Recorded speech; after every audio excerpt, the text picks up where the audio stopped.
Boa noite, queridos telespectadores. 31 de dezembro, último dia do ano, nós estamos aqui para dar continuidade no programa Palavra da Cruz, na Constante TV, à exposição bíblica da Carta aos Gálatas, capítulo 5, versículos 16 a 26. Na última oportunidade, nós tivemos o privilégio de analisar os versículos 16 e 17. E hoje daremos mais um passo na análise dessa exposição. Logo mais, às 22 horas, nós teremos o culto da virada aqui na Igreja Batista Constantinópolis. Se você quiser vir com a sua família, sinta-se muito bem-vindo, sinta-se convidado. E também nós estaremos transmitindo no YouTube, nas nossas redes sociais, onde você pode estar acompanhando. Que você possa ser ricamente abençoado nesse último dia do ano, para que possamos, com grande alegria, da forma correta, nós virarmos esse ano, darmos para trás 2024 e dar boas-vindas para 2025. Será uma alegria, será um privilégio. Meus irmãos, na última exposição, nós aprendemos que a maneira de nós nunca satisfazermos os desejos da carne é andarmos, procedermos segundo o Espírito de Deus. Porque o ser humano não consegue fazer o que ele quer. Ou ele é governado pela carne, ou ele é governado pelo Espírito. Um dos dois, meus irmãos. É um dos dois. E a reflexão que ficou para o nosso coração é, ao longo de 2024, de que forma nós temos sido governados? Temos sido governados pela carne, ou nós temos sido governados pelo Espírito? E, meus irmãos, ao meditarmos na Bíblia, que é a própria palavra de Deus, conhecemos a vontade do Senhor. Você deve depositar as suas dificuldades, as suas aflições, as suas tribulações diante dele e tomar suas decisões com base na palavra. A Bíblia, a palavra do Senhor, é a sua própria revelação. É aquilo que ele quer de cada homem, de cada mulher, em todas as áreas da nossa vida, para que nós possamos andar, proceder segundo o Espírito e vivermos uma vida que honra e glorifica o seu santo e poderoso nome. Esse é o nosso propósito de vida, essa é a nossa razão de viver. Na nossa condição como criaturas, como seres criados, nós devemos honrar e glorificar o Senhor com tudo que nós fazemos, com tudo que nós dizemos e da forma como nós procedemos, meus irmãos. É dessa forma.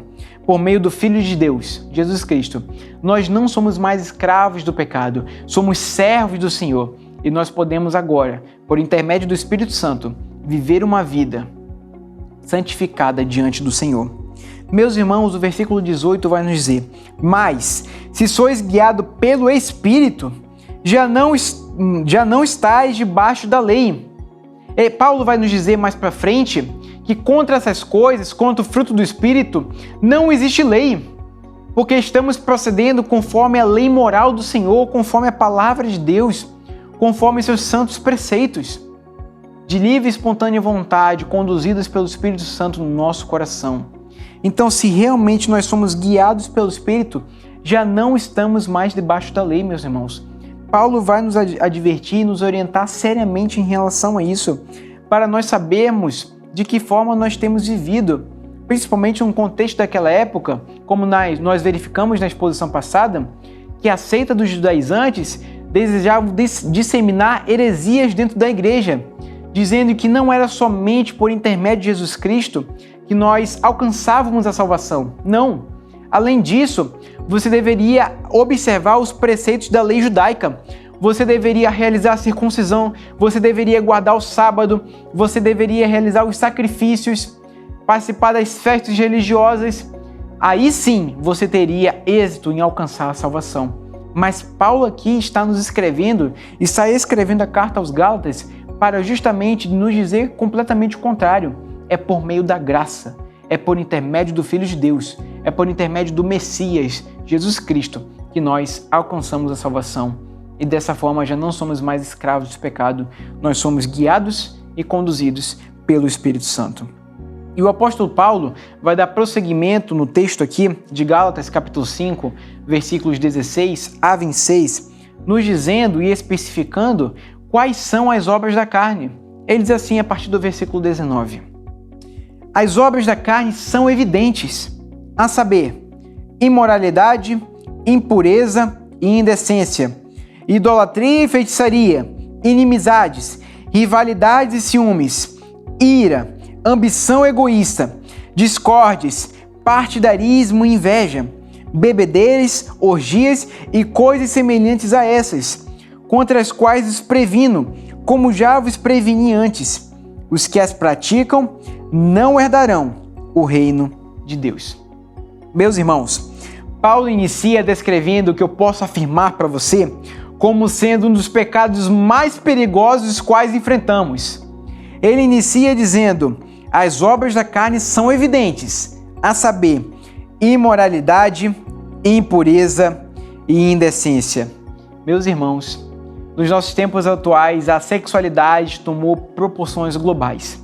Nós verificamos cenas sexuais em todo lugar.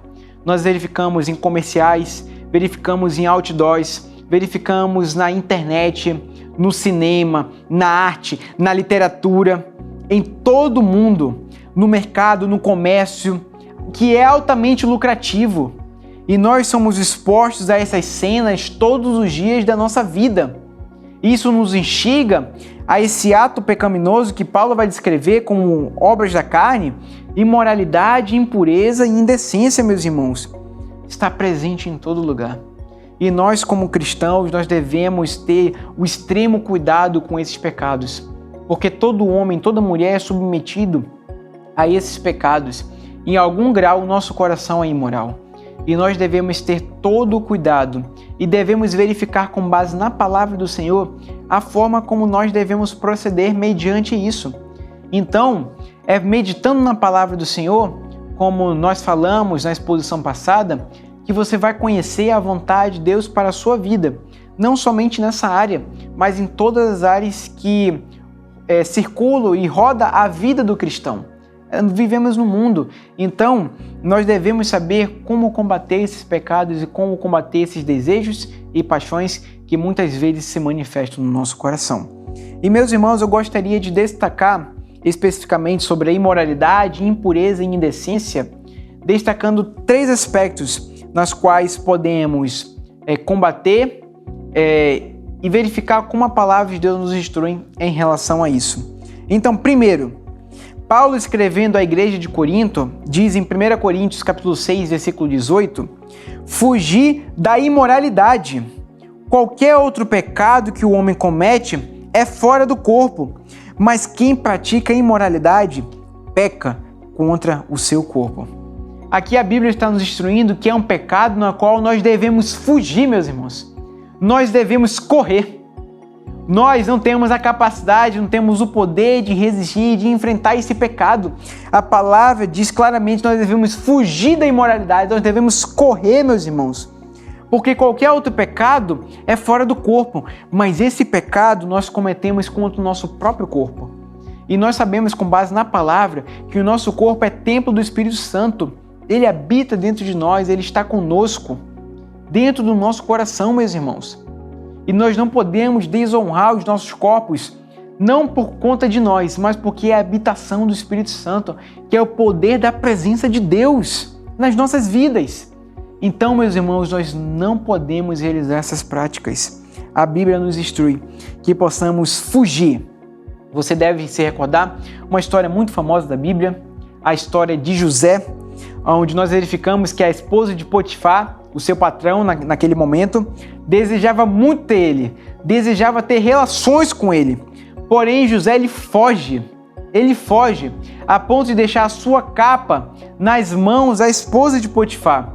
E ele é preso por conta disso, porque a esposa engana as pessoas que estavam ao redor quando ela grita, ela clama, dizendo que ela havia sido violentada, que aquele hebreu que estava dentro da casa tinha tentado dormir com ela, quando na verdade foi ao contrário. José permaneceu fiel, fugindo da imoralidade, fugindo da impureza, fugindo da indecência. E José decide não pecar contra Deus, meus irmãos. Então, esse é o primeiro aspecto muito importante na qual nós devemos tomar na luta contra esse pecado. Nós devemos fugir, nós devemos nos afastar, meus irmãos. Segundo, O apóstolo, em sua carta aos Efésios, capítulo 5, versículo 13, nos diz assim: mas a prostituição e todo tipo de impureza ou cobiça nem sequer sejam mencionados entre vós, como convém a santos. Meus irmãos, nós, como propriedades exclusivas de Deus, nós somos chamados para sermos santos. Nós somos chamados para sermos irrepreensíveis. A palavra de Deus nos diz isso. Em Timóteo, na lista de instruções, e em Tito também, nós vamos verificar que Paulo nos convida a sermos irrepreensíveis. Irrepreensibilidade não significa que você deve ser perfeito. Não significa que nós devemos atingir o estado de perfeição. Até porque isso é impossível.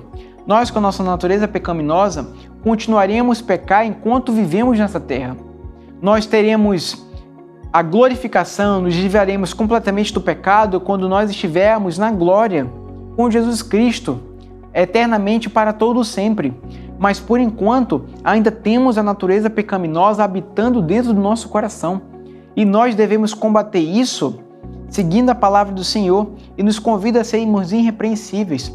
Ou seja, é aquele homem, é aquela mulher que mesmo quando peca, rapidamente se arrepende e volta a trilhar, volta a ser conduzido e prosseguir pelo Espírito de Deus. Então nós devemos viver a vida assim. E aqui Paulo expressa muito bem aos Efésios que nós não devemos nem falar, nem expressar nenhum tipo de imoralidade, nenhum tipo de cobiça em qualquer lugar em que nós estivermos. Não importa se você está dentro da igreja, não importa se você está no trabalho com seus amigos mais íntimos, não importa se você está na escola, na faculdade, o apóstolo Paulo nos adverte que nós não devemos falar nenhum tipo de imoralidade e nenhum tipo de cobiça, nem sequer, meus irmãos, sejam mencionados. A Bíblia nos orienta que não devemos fazer isso. E terceiro, Paulo, na sua primeira carta aos Tessalonicenses, capítulo 4, versículo 3, nos diz: a vontade de Deus para vós é esta, a vossa santificação. Por isso, afastai-vos da imoralidade sexual. Então, você deve fugir da imoralidade, você não deve mencionar e nem sequer falar sobre qualquer tipo de impureza ou de cobiça. E aqui nós temos a vontade de Deus para as nossas vidas, que é a nossa santificação. Nós devemos nos santificar continuamente. É um processo, meus irmãos. E esse processo vai durar até o final da nossa vida, até o nosso último suspiro. Nós devemos buscar plenamente a santificação no Senhor, meus irmãos. É dessa forma. Então, fuja, não mencione, não comente nenhum tipo de impureza ou cobiça. E saiba que a vontade de Deus para mim e para você é a nossa santificação, é o nosso caminho de santificação. Então, meus irmãos, o Senhor nos convida a nos santificarmos. O Senhor nos convida a nós termos o coração quebrantado diante dEle, de nós buscarmos Ele de todo o nosso coração, de toda a nossa alma e de todo o nosso entendimento, meus irmãos. E a pergunta mais uma vez para nós é: será que em 2024 buscamos o Senhor dessa forma? Será que temos nos santificado como o Senhor tem nos ordenado? Ou não? Será que não temos buscado como deveríamos? É necessário extremamente você realizar essa reflexão no seu coração, porque o Senhor está nos concedendo uma oportunidade novamente para nós analisarmos o nosso coração e sabermos aquilo que nós devemos saber. Aquilo que nós devemos fazer. Aquilo que nós devemos fazer, meus irmãos. O Senhor nos convida a sermos santos e irrepreensíveis diante dEle. Não significa ser perfeito, lembre disso. Mas é aquele homem, aquela mulher que está buscando continuamente o Senhor. E mesmo quando cai, mesmo quando peca, ela rapidamente se arrepende e volta plenamente aos caminhos do Senhor. Porque nós sabemos que não temos poder nenhum para nada, meus irmãos. É somente pelo poder de Deus, é somente pela vontade de Deus que nós somos conduzidos em triunfo, segundo o seu Santo Espírito. Então, meus irmãos, que você possa refletir hoje. Refletir nesse último dia do ano. Daqui a poucas horas nós estaremos em 2025 e como é a forma que nós queremos viver? Será que nós queremos ser governados pela carne ou queremos ser governados pelo Espírito? Meus irmãos, essa decisão tem consequências. Você deve tomá-la. você deve prosseguir. Então, meus irmãos, que você possa guardar essa palavra no seu coração esta noite e você possa refletir no seu coração o que você tem feito diante do Senhor. Se você tem honrado, você tem santificado. Se não, peça perdão a Deus. Peça perdão do Senhor. Ore, clame, peça perdão a Ele e que você volte a trilhar os caminhos santos e justos. E você possa também estar estudando e meditando nas Escrituras para saber o que Deus quer de você. Eu desejo a você um feliz ano novo e que possamos entrar em 2025 nos caminhos retos e santos do nosso Senhor. Boa noite, até breve.